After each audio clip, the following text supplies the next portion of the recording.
So your class is going to be remote, and you're using Google Meet for your class meeting. How does that work?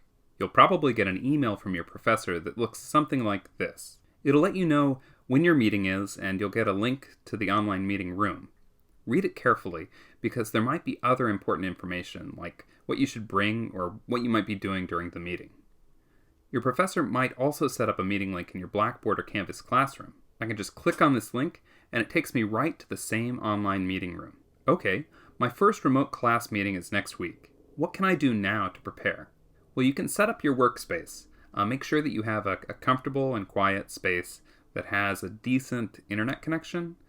It's usually best to set up a laptop instead of using a mobile device for this sort of online meeting. And if you can track down some headphones, those are also super helpful for audio. We'll get into that a little bit later. It's a good idea to give your computer a restart.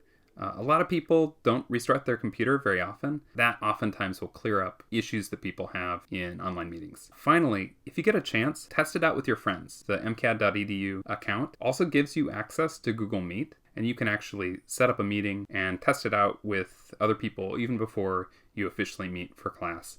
Okay, those are some things that we can do to prepare.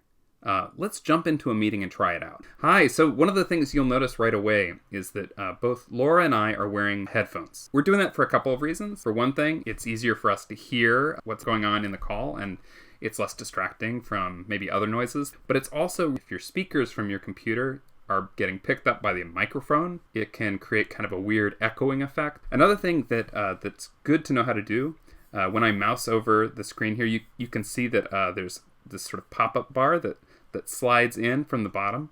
And down here, we have a few options.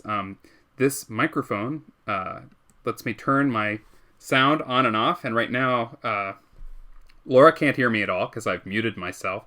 You can turn off your camera like this. And right now, Laura, you're not seeing my camera at all. When you're ready to hang up, that's what this sort of red symbol, that is a phone for those of you who are less familiar with landline phones. That is how you disconnect from the call. There's also captions if you need captioning. I'm going to turn this on. These are automatic captions, so you can see that they're not going to be 100% accurate. All right, I'm going to turn that back off. Finally, another thing that your instructor might have you do is they may have you present something to the group. Or they may be presenting something. So I'm going to present something to the group. So I'm going to present, and I could choose to share my entire screen. But the share button is grayed out, and the reason for that is it wants you to actually choose the screen. So I have to select this screen. So I've set that up, and now this share button is blue, and I can click on that. And now I'm sharing my screen. I want to show you this picture of Wi-Fi. Wi-Fi is my cat. He's a very good cat. This is him on my unmade bed.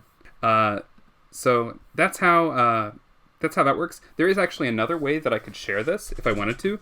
Both you could choose your entire screen, or you could choose a particular window. So it's going to give me a couple of options. I can choose from the windows that I have open right now. I'm going to choose that Photoshop file that I have with Wi-Fi in it, and I'm going to share that. All right, I think that's it. If you have any questions, you can reach out for help or check out the support resources included with this video.